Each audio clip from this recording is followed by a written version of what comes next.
Fala pessoal, sejam muito bem-vindos ao canal Quadros por Segundo. Eu me chamo Thiago Araújo e hoje nós vamos falar sobre Megan, o novo filme de terror aí que tá virando uma sensação nas redes sociais e que é um grande sucesso. Mas antes do conteúdo, eu queria pedir para você curtir esse vídeo aqui, comentar se você gostou de Megan ou se você não gostou, vamos conversar. Compartilhe em todas as suas redes sociais, que eu tô ligado que você tem amigos aí que gostam de filme de terror. E não se esquece de se inscrever nesse canal aqui e ativar o sininho, assim você não perde nenhum vídeo que vai vir no futuro. Sem mais delongas, pessoal, bora lá pro vídeo. Antes de falar em si sobre Megan, eu queria comentar com vocês também sobre a Blumhouse, que é a produtora do filme. É inacreditável, pessoal, como essa produtora tem uma espécie de forma de produzir esses filmes, né? Tem uma espécie de método Blumhouse de produção. Eles basicamente dão pouco dinheiro para esses filmes serem gravados, né? São filmes baratos de fazer, mas eles sempre arrecadam muita grana nos cinemas. Normalmente 2, 3, 4 vezes a mais. Isso quando não é um sucesso estrondoso e faz muito mais do que eles esperavam. Megan, de certa maneira, foi pensado também para ser um grande fenômeno. Tanto é que ele vem recebendo grande promoção aí nas redes sociais, com as dancinhas virais que a Megan tá fazendo no TikTok, com as montagens, com os memes e por aí vai. Tudo isso eu acredito ter sido planejado pela Blumhouse para o filme estourar e ser um grande sucesso também. E deu certo. Megan já vai ter o segundo filme aí logo em breve. E é curioso que a Blumhouse, ela tem conseguido alguma aclamação crítica também. Os filmes do Jordan Peele têm saído pela empresa, né? Têm sido produzidos pela empresa. Como Corra, que ganhou aí o Oscar de melhor roteiro original. Nós temos os filmes do James Wan, como por exemplo Sobrenatural. Temos o Halloween lá de 2018. E a Blumhouse tem comprado várias franquias novas e tem pretensão de lançar elas para fazer grandes sucessos, né? E conseguir retorno dentro do nome dessas franquias. A próxima vai ser O Exorcista. Então dá para dizer que a Blumhouse é uma das grandes produtoras de terror moderno e tem essa forma de produção que é muito reconhecida e que eu imagino que se transforme em um grande padrão para a indústria de Hollywood. O que nos leva, pessoal, a Megan, esse filme aqui, que é mais um filme de boneco, entre aspas, do James Wan, produzido por ele, e escrito pela Akela Cooper, que é a roteirista de Maligno, que foi um dos filmes que eu mais gostei em 2021. Tá lá no meu top 10 de melhores filmes daquele ano específico. Se você quiser conferir, vou deixar um card aqui no canal. O filme é basicamente sobre a menina Cade, que é interpretada pela Violet McGraw. Ela tá lá em A Maldição da Residência Hill. É uma atriz mirim já bastante conhecida. A personagem dela embarca em uma viagem com os pais de carro e enquanto essa viagem tá acontecendo, os dois acabam morrendo. Depois do acidente, a menina Cade acaba indo morar com a tia dela por desejo expresso da mãe. As duas acabam se reunindo, porém a tia da Cade, a Gemma, ela é uma cientista que trabalha para uma indústria de brinquedos. Então ela tá desenvolvendo novos projetos aí, entre eles a Megan,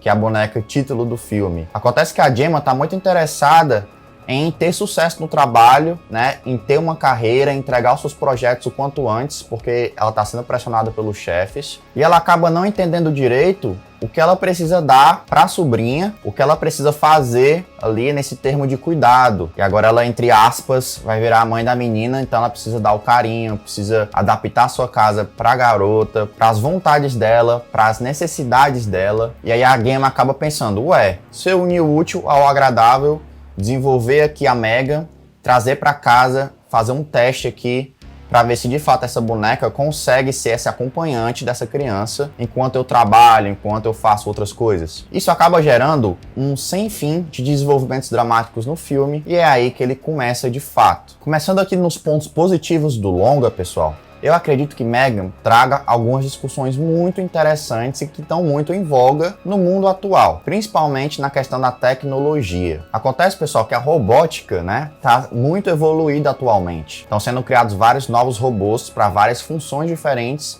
e muitos deles, inclusive, são utilizados de forma a substituir os seres humanos, os afazeres dos seres humanos, muitas vezes. A gente já tem assistentes virtuais, por exemplo, como a Alexa, que podem acender a luz do seu quarto, que podem ligar um aparelho, que podem desligar um aparelho, enfim, podem fazer várias coisas para sua comodidade. Assim como a gente também já tem robôs humanoides que parecem muito humanos, que de certa maneira até tem essa função um pouco de substituir outros seres humanos ali em tratos sociais. Apesar disso ainda ser um pouco distante da nossa realidade, chegar às nossas casas, como o filme Megan propõe, a realidade é que o futuro vai ser cada vez mais comum a gente ter um robô na nossa casa para desempenhar alguma função que a gente não quer fazer. Isso é bastante perigoso, pessoal, bastante perigoso, não só porque o ser humano está se tornando cada vez mais preguiçoso, como isso também é problemático do próprio ponto de vista dos empregos que os seres humanos têm. A gente sabe bem que máquinas muitas vezes são mais baratas e elas trabalham a longo prazo.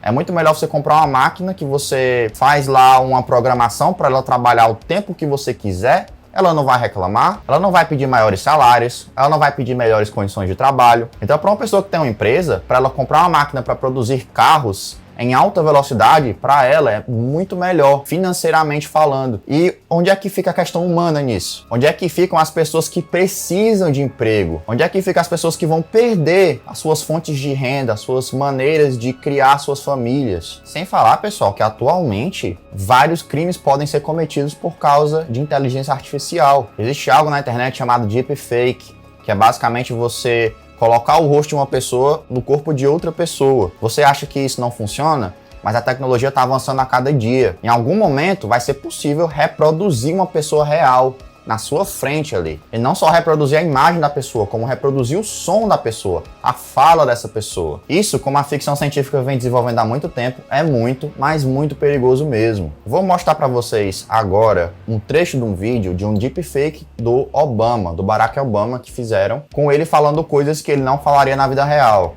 É claro que o vídeo tem um teor educacional, tem um teor demonstrativo, mas é muito importante a gente entender que isso pode se tornar algo cada vez mais perigoso no futuro, tá? A ser usado contra nós, por próprios seres humanos, ou mesmo, quem sabe, se a gente for dar vazão aí ao que o sci-fi vem falando há muito tempo, a uma rebelião das máquinas, sabe?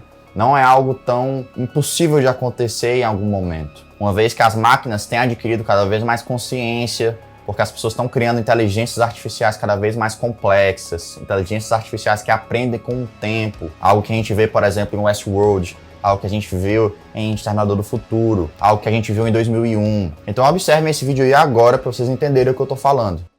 We're entering an era in which our enemies can make it look like anyone is saying anything at any point in time, even if they would never say those things. So, for instance, they could have me say things like, Killmonger was right, or Ben Carson is in the sunken place, or how about this? Simply, President Trump is a total and complete dipshit. Moving forward, we need to be more vigilant with what we trust from the internet. That's a time when we need to rely on trusted news sources. Bom, depois dessa introdução aqui sobre esses perigos da tecnologia e do quanto isso está crescendo e se tornando parte integral das nossas vidas, agora vamos um pouco mais pro núcleo do filme. É fato, pessoal, que o ser humano, apesar de ter a razão com ele também é um ser muito emotivo. Ele vive muito pelas emoções que ele constrói durante a vida dele. A gente constrói emoções, claro, com pessoas ao nosso redor, com pessoas da família, com amigos, com namoradas, com esposas, e por aí vai. Mas e se um robô pudesse ser tão sofisticado a ponto de substituir um amigo, de substituir uma amiga, de substituir uma namorada, de substituir um namorado, de substituir uma esposa ou um esposo, por exemplo? Nós poderíamos sim, em tese, ter um apego emocional muito forte a esses robôs também, uma vez que eles estão imitando a forma de pensar, a forma de agir dos seres humanos. E é claro que isso nos deslocaria muito da realidade que a gente vive, porque a gente não estaria de fato socializando com outro ser humano. A gente estaria socializando com um ser ali que tem a sua inteligência própria, que tem o seu pensamento próprio, né? Uma inteligência artificial, que aprende as nossas formas de se comportar, que aprende as nossas formas de falar, as nossas formas de agir, as nossas formas de sentir e reage de uma forma a nos fazer se sentir bem consigo mesmos, conosco mesmo. Então não seria uma troca real, seria uma troca irreal, ilusória. Isso poderia gerar um desequilíbrio emocional muito grande, porque a gente começaria a ver um robô que foi feito para uma necessidade, que foi feito para um objetivo, como um ser tão complexo quanto é o ser humano, com tantos sentimentos, com tantas formas de pensar e agir. Isso nos faria, obviamente, confundir as coisas. E é claro, o robô, que outrora era esse ser utilitário, era esse ser criado para aquilo, poderia, em tese, evoluir, poderia criar um pensamento próprio, poderia querer escapar daquela realidade.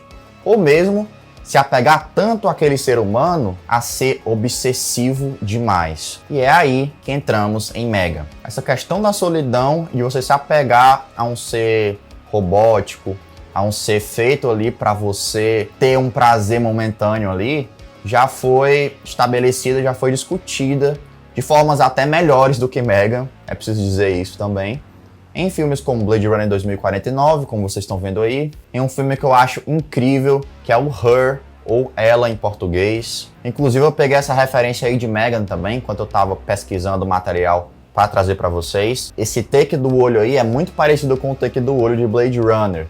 Então provavelmente isso estava na mente do diretor quando ele foi fazer esse filme, essa referência direta a Blade Runner. Pois bem, pessoal, isso nos traz a uma teoria lá da psicologia que o filme aborda diretamente. Não é nem indiretamente, porque um dos personagens fala claramente sobre essa teoria, que é a teoria do apego. Eu queria ler com vocês aqui para vocês entenderem essa teoria de forma bastante clara e conseguirem conectar comigo aqui isso dentro do filme. Desenvolvido pelo psiquiatra britânico John Bowlby entre a década de 50 e 60, a teoria do apego procura explicar como ocorre e quais são as implicações para a vida adulta dos fortes vínculos afetivos entre o bebê humano e seu provedor de segurança e conforto. Bowlby recolheu relatos e fez observações da interação da mãe com o bebê. Os dados que recolheu indicavam para uma direção diferente da ideia vigente na época, que indicava um impulso primário que associava a alimentação,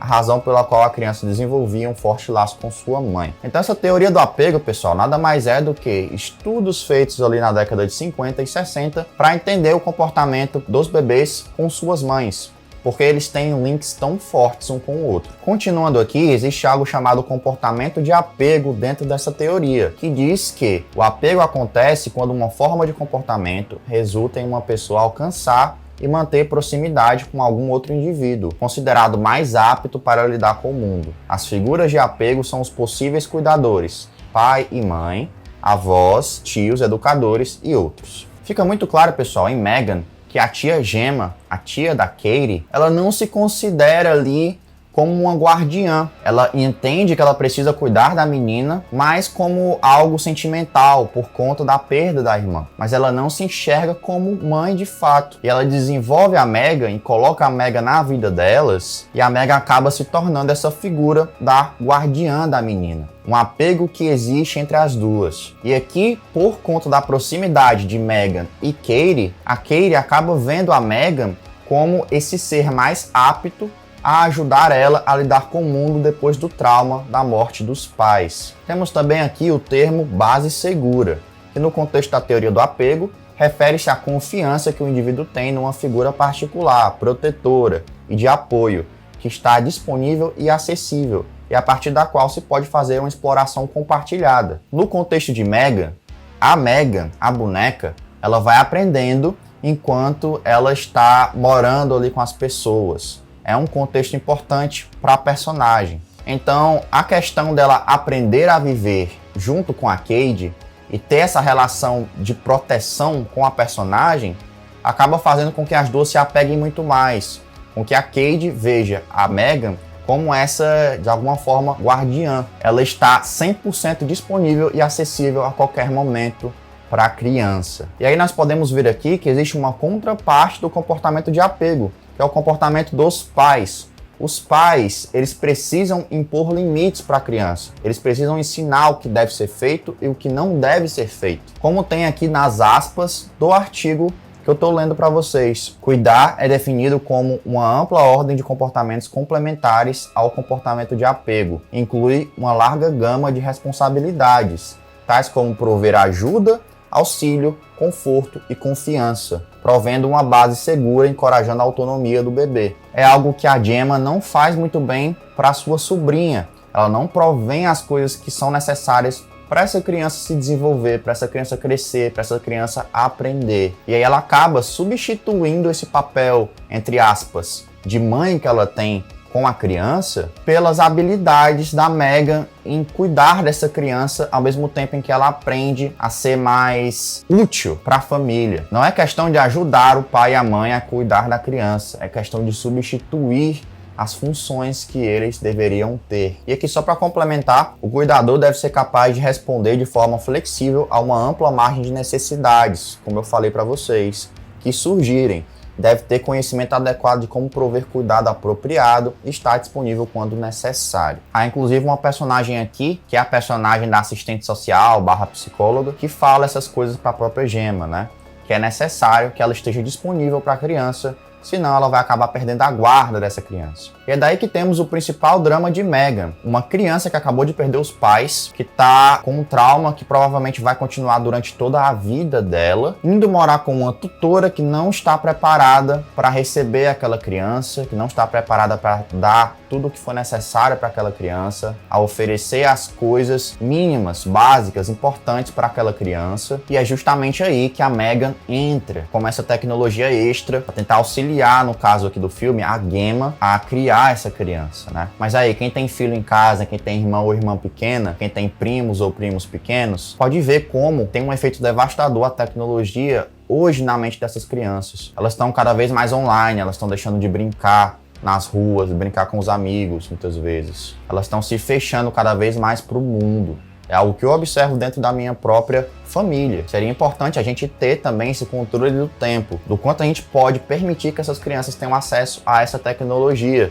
E o filme ele brinca muito com isso também, tanto de forma literal, quanto de forma um pouco mais sutil, com a presença da Megan ali. É a presença da tecnologia o tempo inteiro. Tem uma hora que isso não mais lhe auxilia, não mais auxilia o pai. Isso substitui o papel do pai. O pai faz qualquer outra coisa, deixa a criança com o celular, com o tablet, vendo o videozinho ali da galinha pintadinha e simplesmente esquece que ela tá ali, que ela existe ali. Então, obviamente, pessoal, essa mensagem é algo crítico, é algo pra gente tomar bastante atenção dentro da nossa sociedade, para onde isso está nos levando. E eu citei anteriormente Westworld porque é interessante que tem uma relação parecida aqui em Megan. Ela lentamente vai adquirindo ali uma consciência, que é um dos temas principais da série. Então ela vai gerando pensamentos próprios sobre criação, sobre vida, sobre morte, sobre objetivo de vida, sobre amor, sobre o que é você ser um protetor. E isso acaba gerando uma obsessão na boneca por fazer o seu trabalho da melhor forma possível. Não deixar ninguém chegar nem sequer remotamente perto da Cade, de machucá-la, seja emocionalmente ou fisicamente. O que eu acho interessante sobre o filme é que ele desenvolve a personalidade da boneca de forma nihilista. Ela vê tudo de forma negativa. Ela vê a morte como algo totalmente banal que o ser humano faz para se sentir melhor, para se sentir superior a outros seres humanos. Então, o filme, ele explica muito bem, ele deixa muito claro que a boneca pensa sobre o mundo. Isso é muito interessante, pessoal. Para um filme blockbuster, um filme que está aí nas salas de cinema, amplamente divulgado, amplamente distribuído, amplamente visto pelas pessoas, é interessante que ele traga esse tipo de questionamento e façam esses tipos de trabalho com alguns personagens. A personagem da Meg é muito boa nesse sentido. E é claro que gradualmente a gente vai tendo aquela velha discussão dos filmes de ficção científica. Novamente, não com a mesma profundidade, é claro, tá? Mas a gente vai ter aqui a questão do robô como o nêmesis da humanidade, como o ser que vai irromper esse status quo ali de tranquilidade, de domínio do ser humano. A questão do Deus, criador da máquina, né? O ser humano como Deus que cria a máquina. E a máquina, a criatura, se volta contra o próprio Deus. É algo que é um tema muito recorrente, tanto da literatura quanto do próprio cinema. E é isso que vai, de certa maneira, irromper o terror do filme, né? As cenas de horror do filme. É lógico que o filme também não deixaria de trazer referências a Chuck, por exemplo, a forma do brinquedo agir e manipular as emoções infantis a ponto de satisfazer o seu próprio ego, de satisfazer as suas próprias vontades. Isso acontece muito aqui também. Apesar de que tem uma coisinha que Megan não faz tão bem quanto o Chuck. Eu vou deixar isso aqui um pouco para depois. Então é isso. Megan traz esses questionamentos muito legais, esses temas muito bons para a gente pensar tanto na nossa vida atual, no presente, quanto na nossa vida no futuro, né? Como essa tecnologia vai ser algo importante aí na nossa construção do mundo. Voltando agora para os pontos positivos e falando um pouco mais do roteiro, como eu falei para vocês, a gente consegue compreender muito bem quem é a Megan, a personalidade da Megan, como ela se transformou nessa boneca que lá no final do filme vai ser assassina. Isso não é mistério para ninguém. Além do bom arco da personagem, a gente também tem um bom design. A Megan, ela não é assustadora de início. A partir do momento em que a gente vai percebendo as coisas que ela faz e como ela age no filme, ela vai se tornando assustadora. Ela vai se tornando muito mais segura de si. E aí eu acho que o diretor do filme, o Gerard Johnstone, eu acho que ele faz um trabalho muito legal em explorar essa iconografia da Megan. A esse ponto que eu tô gravando esse vídeo aqui, a Megan já é um ícone pop. É claro que isso passa muito pelo marketing, mas o filme também faz um bom trabalho em te mostrar o quão imponente é essa personagem. E também te mostrar que por mais que ela tenha uma visão negativa do mundo, ela constrói essa visão de acordo com as suas próprias experiências. Então, nas cenas de tensão, eu tenho muitos problemas com elas, eu vou discutir isso um pouco depois nos pontos negativos. O que eu particularmente gosto é que a Megan, ela soa realmente imponente. Ela soa como um adversário realmente muito difícil de enfrentar. Não em todas as cenas. Isso também é um pouco do problema do filme, que eu também vou deixar um pouco para depois. Mas na grande maioria das cenas, a Megan tá lá como essa figura imponente. E outra questão que é absolutamente central pro filme aqui, para esse arco dramático funcionar, o arco dos personagens ali, principalmente da menina Cade e da tia dela, a Gemma, é a questão familiar, é a construção desses dramas familiares. Eu acredito que isso seja, sim, bem desenvolvido, tá? Com algumas lacuninhas que eu vou explorar depois com vocês. Mas de forma geral, funciona muito bem a relação da menina com a sua tia. A tia que realmente não tem tanto jeito com ela, que não tem as coisas disponíveis necessárias para a menina viver com ela, que quer muito dar prosseguimento ali à sua carreira, mas esquece um pouco a menina também. Então, tudo isso eu acho que é muito bem desenvolvido e gera dramas muito interessantes no decorrer do filme. Tanto entre a Gemma e a Cade, como também com a Megan ali entrando entre elas. E essa questão da Megan entrando entre elas é algo desenvolvido pelo próprio diretor, o Gerard Johnstone, em algumas cenas. A gente viu outra cena aqui anteriormente, que a personagem da Gemma tá entre a Megan e tá entre a Cade. Então é algo que o diretor sempre faz de colocar uma personagem entre outras duas no quadro. E o que é que isso significa?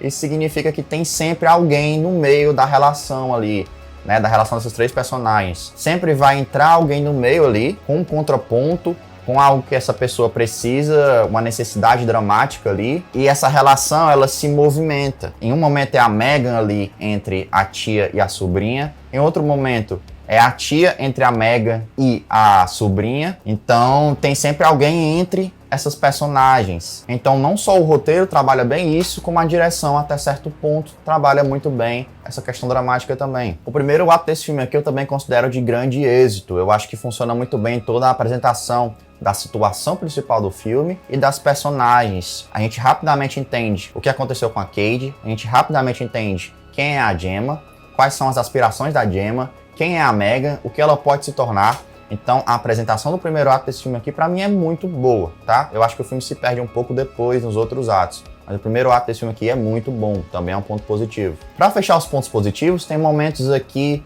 de uma zoeirinha, sabe? Aquele termo que normalmente o pessoal cunha, que é o terrir, né? Que é o terror, que faz rir também.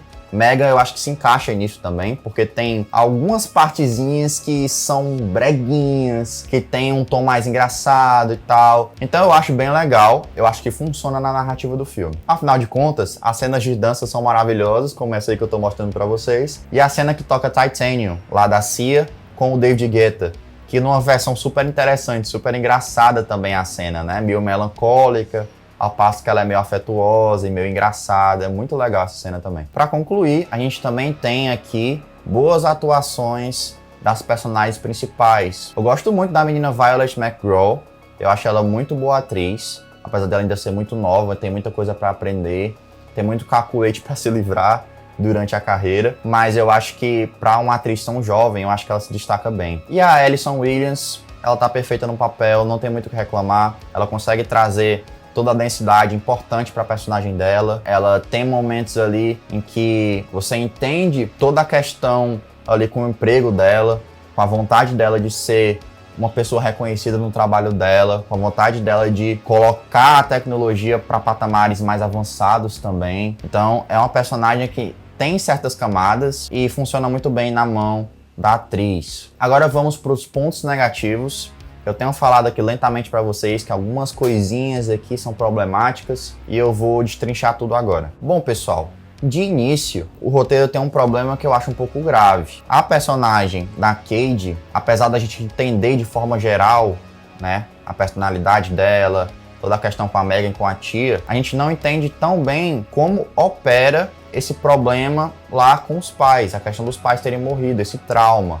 Ele não é tão bem desenvolvido pelo filme. E o que é mais engraçado é que o filme traz uma psicóloga, né? Ele traz uma psicóloga pra cá.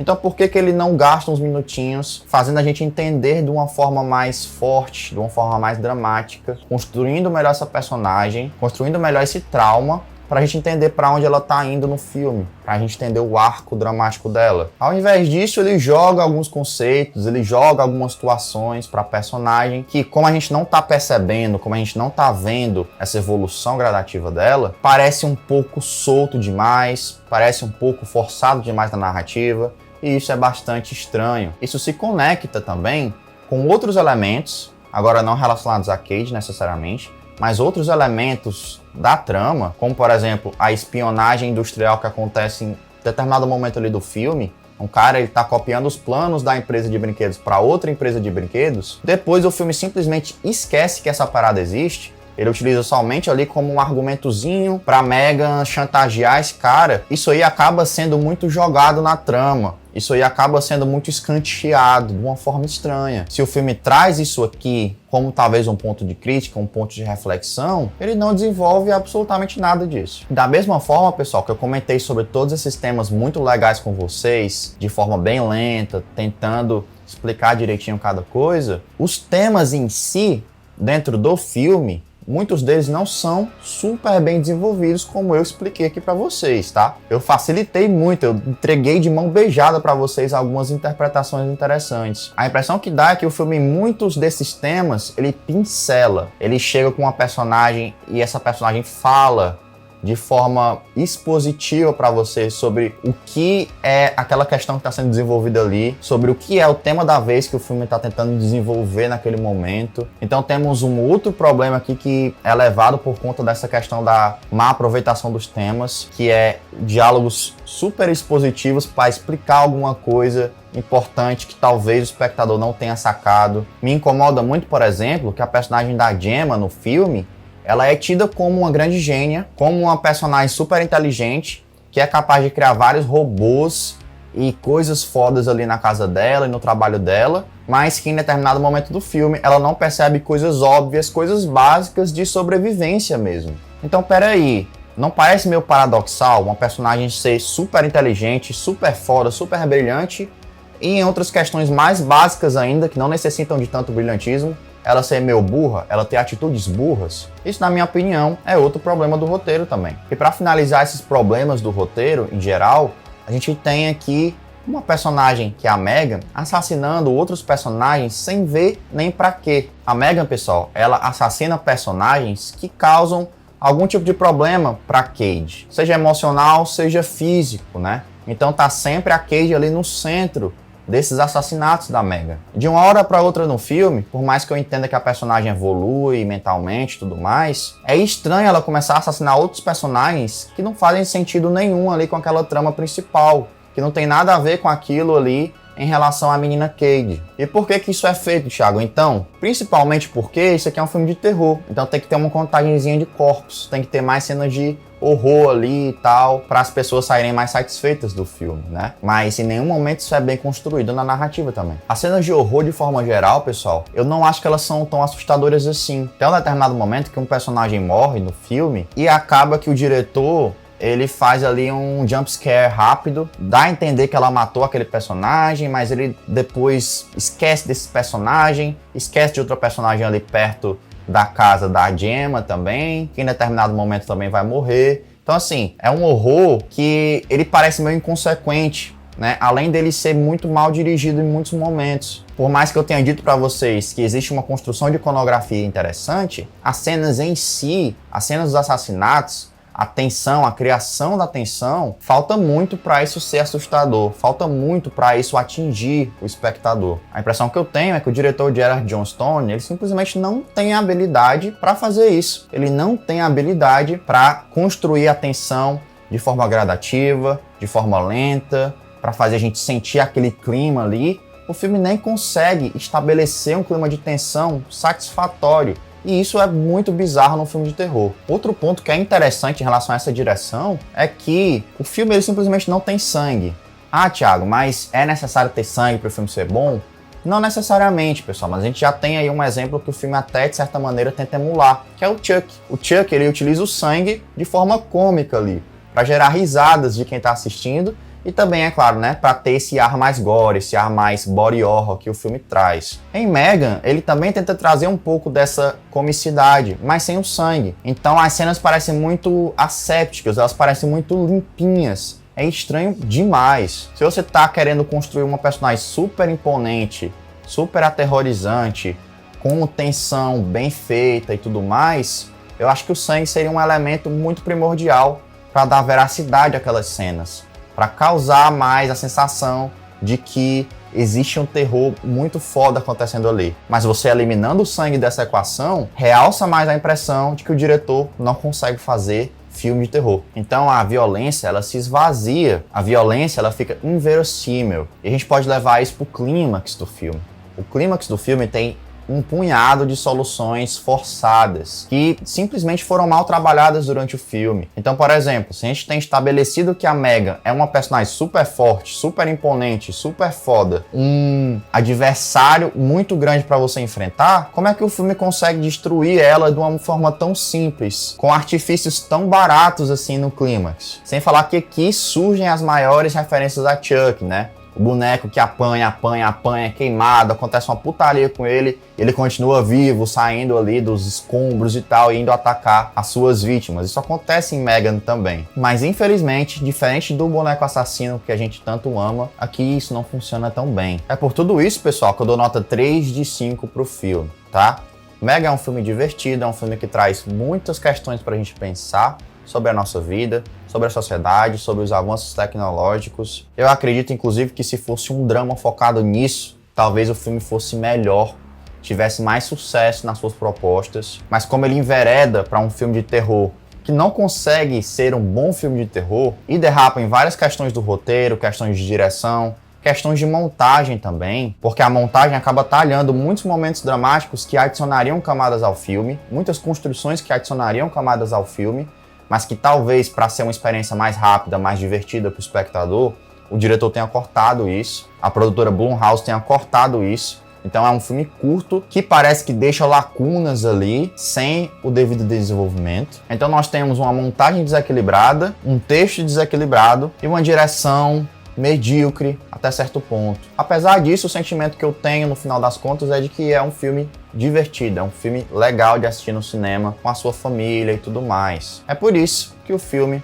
é 3 de 5. E é isso, pessoal. Gostaram do conteúdo? O que é que você achou de Megan? Comenta aí. Você gostou mais do que eu? Você detestou? Você achou o pior filme do ano? Fala aí o que é que você achou nos comentários. Vamos conversar. Compartilha esse vídeo em todas as suas redes sociais. Não esquece de curtir, se inscrever no canal e ativar o sininho. Assim você não perde nenhuma notificação. Se você está comigo até agora, eu agradeço demais a sua paciência. Eu sou Thiago Araújo. Um forte abraço e até a próxima. Tchau, tchau.